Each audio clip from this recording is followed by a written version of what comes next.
Hello and welcome back. Or if it's your first time, welcome.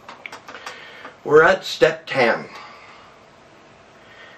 Continued to take personal inventory, and when we were wrong, promptly admitted it. This is the beginning of the maintenance. Our day-to-day behavior that deepen and strengthen our commitment to our sobriety. We are not perfect. Having gone through the first 9 steps, we've made a beginning at changing our lives. But we want progress.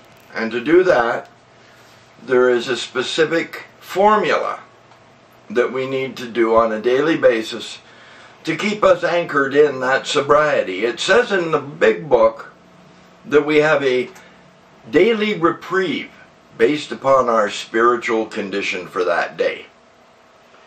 And my first sponsor made it very clear that you cannot stay sober on yesterday's sobriety. You need to be doing it today.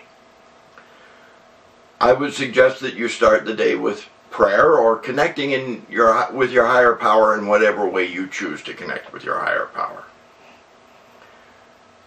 And when you're going through the day, adopt an attitude of, what would your higher power have you do?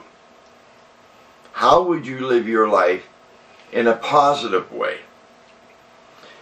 If we're aware of the surroundings that we're in, we can look for opportunities to deepen and strengthen our commitment. You know, you don't think your way into good living.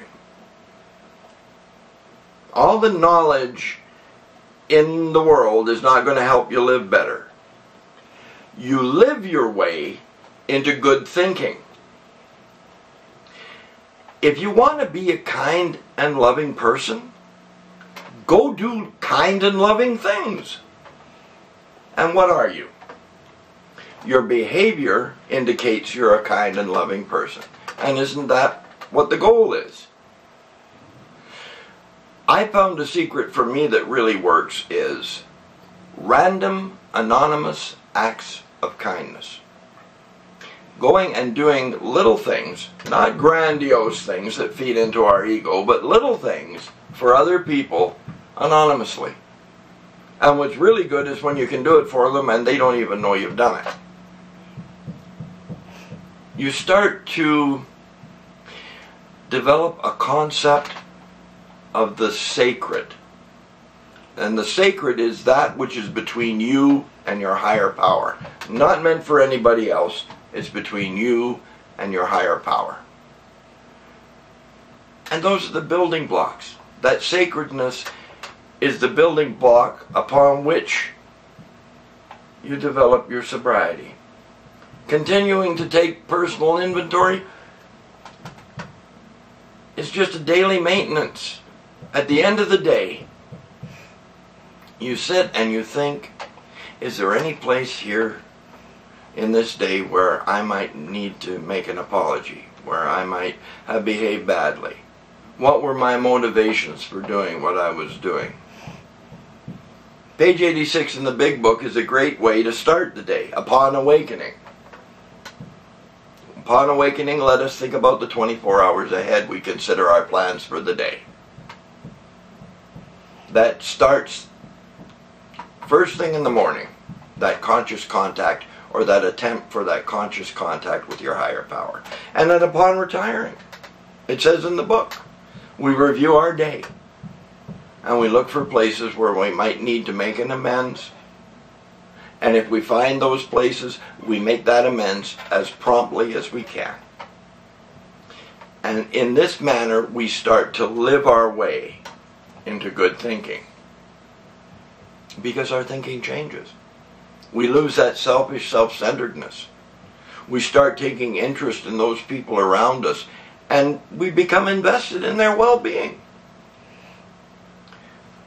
Daily maintenance is a connection with your higher power and a connection with others.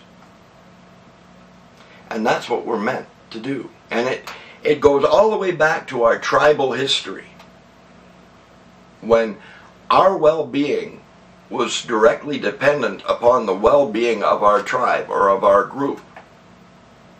Therefore, we were invested in the well-being of others. I went out hunting today and I got an animal, and you went out hunting and you didn't, I would come and I would give you some. Because I'm invested in you being strong and capable, because tomorrow you might get an animal and I might not. That interdependence is what we've lost in society today. We're told to be independent, to be an island unto ourselves, and that is not natural for human beings. Connect with your higher power, connect with others, do the daily maintenance. And sit back and enjoy the ride, because life is going to be so much better than you ever imagined. Our next segment, we're going to talk about prayer and meditation. So until then, I wish for you to walk hand in hand with other addicts and alcoholics and your higher power. Shalom.